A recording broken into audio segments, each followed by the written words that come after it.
Hello guys!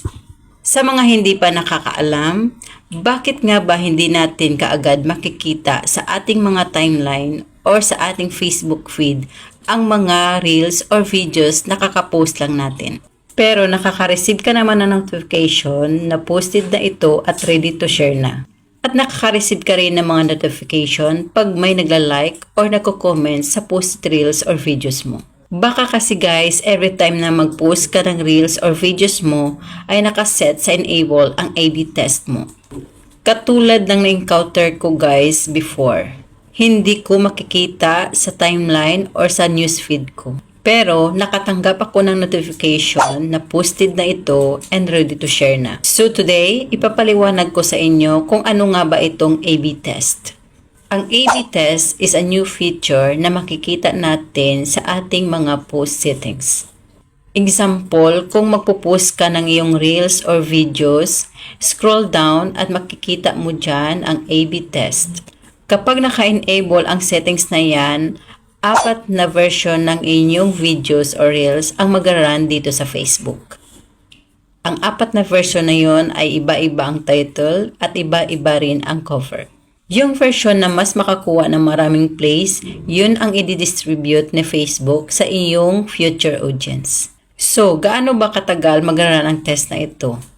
In my experience guys, umabot ito ng 8 hours.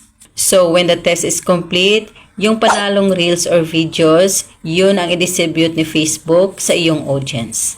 Pero yung mga test variant ay patuloy pa rin makikita ng inyong mga viewers.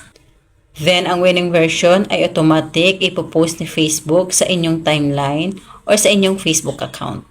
It takes time guys, so kung ayaw nyo naka-enable ang settings ng A/B test, mas mabuti pang i-off na lang ito. Isa pang problema ang ma-encounter nyo dyan guys, na kahit tapos na yung test, hindi nyo na makikita ng tuluyan yung posted reels or videos nyo sa inyong timeline or sa inyong feed.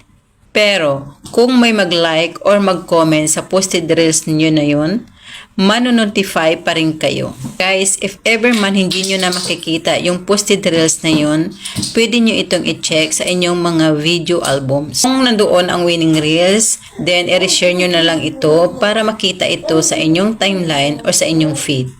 At isa pang paraan, punta kayo sa professional dashboard nyo, click Insights.